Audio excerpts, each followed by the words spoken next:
एका बापाने आपल्या मुलाला तब्बल 15 वर्ष शोधलं, पण जेव्हा ते दोघे भेटले तेव्हा ते घर किंवा मंदिर नव्हतं, तर न्यायालयाचं ते कटघरा होतं, जिथे मुलगा हातात हातकड्या घालून उभा होता आणि बाप रडत त्याच्या पाया पडत होता. पण थांबा, ही केवळ एका दुःखी बापाची कहाणी नाही. कारण न्यायाधीशांनी जसाच अंतिम निकाल वाचायला सुरुवात केली, तसा त्या मुलाने बापाच्या कानात असा एक शब्द सांगितला, ज्याने कोर्टातल्या प्रत्येकाचे पाय थरथरू लागले. असा कोणता शब्द होता तो? आणि 15 वर्षापूर्वी नेमकं काय घडलं होतं? उत्तर असं आहे, जे तुमच्या कल्पनेच्याही पलीकडचं आहे. एका छोट्या गावात आनंदराव नावाचे एक प्रामाणिक आणि कष्टकरी शेतकरी राहत होते. आनंदरावांचे आयुष्य खूप साधे होते. घरात त्यांची पत्नी आणि त्यांचा 8 वर्षाचा मुलगा समीर. आनंदरावांसाठी समीर हाच त्यांचा प्राण होता. दिवसभर शेतात राबायचं आणि संध्याकाळी घरी येऊन समीरसोबत खेळायचं. हाच आनंदरावांचा दिनक्रम होता. समीर अभ्यासात अतिशय हुशार होता. त्याला मोठे होऊन खूप मोठे अधिकारी व्हायचे होते. आनंदराव नेहमी समीरला म्हणायचे, बाळा, मी शेतात घाम गाळतोय, पण तुला मी या देशाचा सर्वात मोठा माणूस बनवणार. समीर आपल्या बापाच्या चेहऱ्यावरील कष्ट पाहायचा आणि नेहमी हसून म्हणायचा, बाबा, मी तुम्हाला कधीच रडू देणार नाही. पण नियतीला काही वेगळंच मान्य होतं. एका दिवशी गावात अचानक पूर आला आणि सगळीकडे हाहाकार माजला. गावातील घरे पाण्याखाली गेली. माणसे आणि जनावरे वाहून जाऊ लागली. आनंदराव आपल्या कुटुंबाला वाचवण्यासाठी धडपडत होते. त्यांनी समीरचा हात घट्ट धरला होता, पण अचानक पाण्याचा एक प्रचंड लोट आला आणि आनंदरावांच्या हातातून समीरचा हात निसटला. बाबा, बाबा, मला वाचवा. समीरचा तो शेवटचा आवाज पुराच्या धबधब्यात हरवून गेला. आनंदरावांनी पाण्यात उडी मारली. खूप शोधले, पण समीर कुठेच सापडला नाही. पुराचे पाणी ओसरले, पण आनंदरावांचे आयुष्य उद्ध्वस्त झाले होते. पत्नी या धक्क्यातून सावरू शकली नाही आणि काही दिवसातच तिने प्राण सोडले. आनंदराव आता पूर्णपणे एकटे पडले होते, पण त्यांच्या मनात एक आशा जिवंत होती. माझा समीर जिवंत आहे. आनंदरावांनी आपले घर, शेती, सगळं काही पणाला लावले. ते हातात समीरचा लहानपणीचा फोटो घेऊन शहरात फिरू लागले. जिथे जिथे अनाथ आश्रम होते, पोलीस स्टेशन होते, तिथे तिथे आनंदरावांनी चक्रा मारल्या. वर्ष निघून गेली. 15 वर्ष उलटली. आनंदरावांचे केस पांढरे झाले. अंगात ताकद राहिली नाही, पण त्यांच्या डोळ्यातील आशा संपली नव्हती. लोक त्यांना वेडा म्हणायचे, पण आनंदरावांना विश्वास होता की त्यांचा मुलगा नक्की भेटेल. आणि मग तो दिवस आला, ज्या दिवशी आनंदरावांना एका वृत्तपत्रात बातमी दिसली. बातमी वाचून आनंदरावांच्या पायाखालची जमीनच सरकली. बातमीमध्ये लिहिले होते की एका मोठ्या शहरातील उद्योगपतीच्या खुनाच्या आरोपाखाली एका 25 वर्षाच्या तरुणाला अटक करण्यात आली आहे आणि त्या तरुणाचे नाव होते समीर. आनंदरावांनी क्षणाचाही विलंब न करता त्या शहराच्या न्यायालयाकडे धाव घेतली.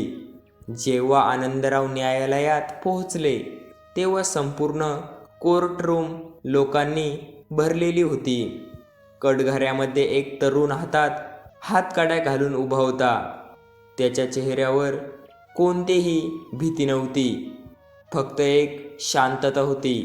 आनंदरावांनी त्याला पाहिलं आणि त्याच्या हृदयाचा ठोका चुकला.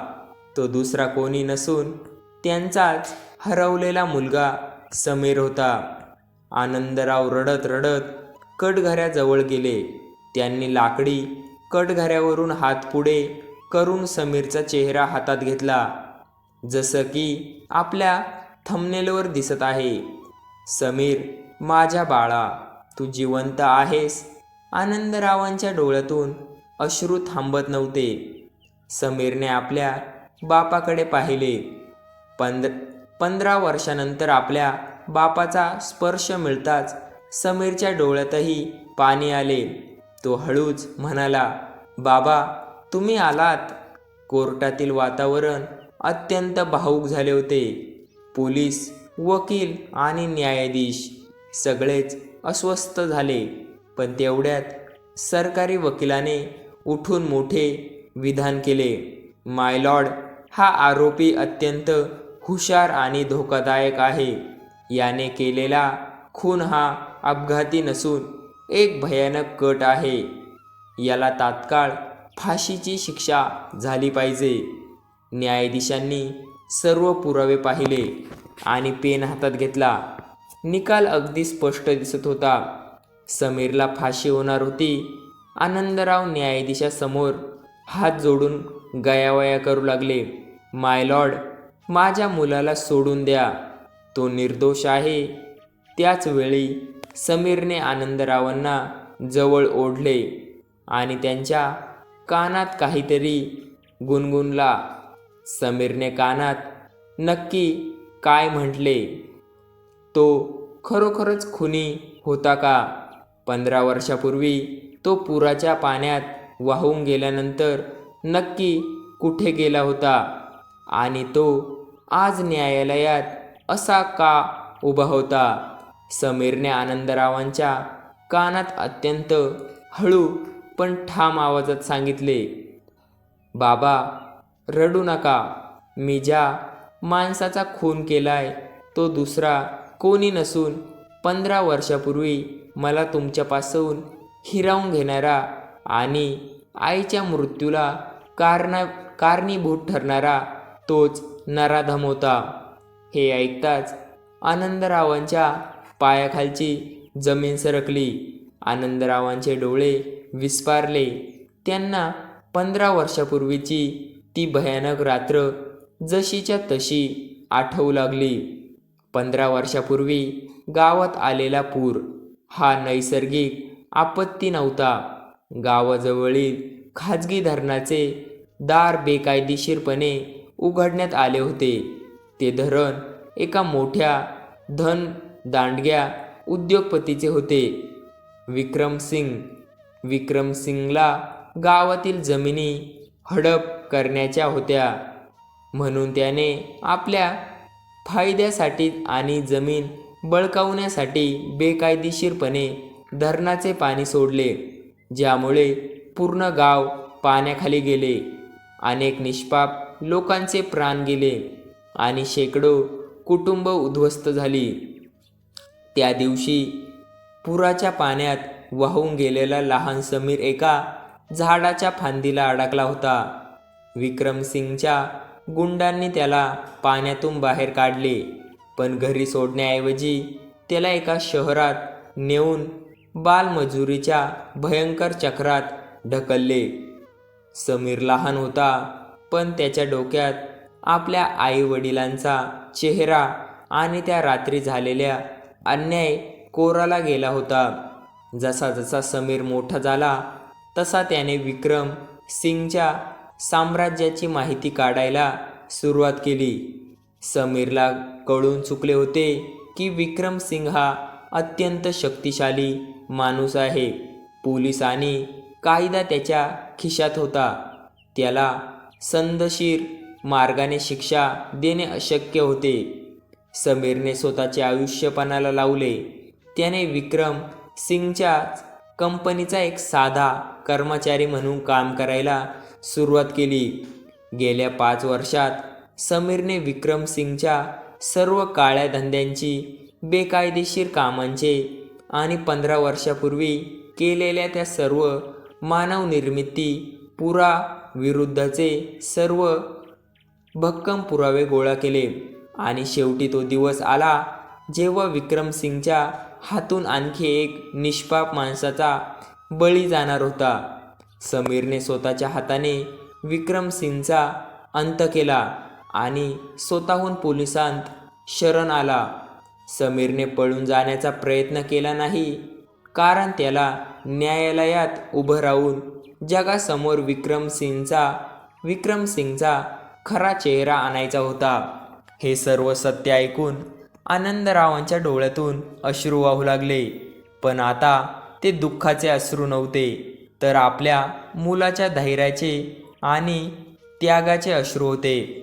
आनंदराव न्यायाधीशांसमोर ताठ मानेने उभा राहिला आणि म्हणाले, माय लॉर्ड, माझा मुलगा अपराधी नाही, तर तो या समाजातील एका मोठ्या राक्षसाचा अंत करणारा न्यायदाता आहे. मला बोलण्याची परवानगी द्या. आनंदरावांनी आणि समीरच्या वकिलाने न्यायालयासमोर एक मुख्य पेनड्राईव्ह सादर केला. त्या पेनड्राईव्हमध्ये विक्रमसिंगचे सर्व काळे कारनामे, बेकायदेशीर पुराचे व्हिडिओ आणि त्याने अनेक निष्पाप लोकांचे घेतलेले बळी या सर्वांचे डिजिटल पुरावे होते. कोर्टातील सर्व लोक, वकील आणि न्यायाधीश ते पुरावे पाहून सुन्न झाले. कोर्टात प्रचंड शांतता पसरली. सर्व पुरावे आणि साक्षीदारांचे जबाब तपासून पाहिल्यानंतर न्यायाधीशांनी आपला अंतिम निकाल वाचन करण्यास सुरुवात केली. न्यायाधीश कोर्टाच्या समोर आलेले पुरावे हे स्पष्ट करतात की मृत विक्रमसिंग हा एक सराईत गुन्हेगार होता, ज्याने आपल्या स्वार्थासाठी शेकडो निष्पाप लोकांचे आयुष्य हे उद्ध्वस्त केले. समीरने केलेला गुन्हा हा वैयक्तिक स्वार्थासाठी नसून एका अन्यायाविरुद्ध उठवलेला आवाज होता. न्यायाधीश, परंतु कायदा कोणालाही स्वतःच्या हातात कायदा घेण्याची परवानगी देत नाही. समीरने केलेला गुन्हा सिद्ध झाला आहे, पण त्याच्या परिस्थितीचा आणि त्याने सादर केलेल्या पुराव्यांचा विचार करता कोर्ट समीरला फाशीची शिक्षा रद्द करून 7 वर्षाचा सश्रम कारावासाची शिक्षा सुनावत आहे. निकालाचा शब्द ऐकताच आनंदरावांनी समीरला घट्ट मिठी मारली. 15 वर्षाचा दुरावा आता संपला होता. समीर आनंदरावांच्या पाया पडला आणि म्हणाला, बाबा, 7 वर्ष खूप कमी आहेत. मी बाहेर येईन तेव्हा आपण दोघे पुन्हा आपल्या गावात जाऊ आणि नवीन आयुष्य सुरू करू. आनंदरावांनी हसत मुखाने समीरच्या डोक्यावर हात ठेवला. त्याच्या डोळ्यात आता कोणतीही भीती नव्हती. एका बापाचा शोध संपला होता आणि एका मुलाने आपल्या कुटुंबावर झालेल्या अन्यायाचा वचपा काढला होता. पोलीस समीरला घेऊन गेले, पण यावेळी समीरच्या चेहऱ्यावर एक स्वाभिमानी हास्य होतं आणि बापाच्या मनात आपल्या मुलाबद्दलचा प्रचंड अभिमान होता. जरी कथा तुम्हाला थोडी जरी आवडली असेल तर आपल्या मित्रांसोबत नक्की शेअर करा आणि व्हिडिओला लाईक आणि सबस्क्राईब करायला विसरू नका. धन्यवाद.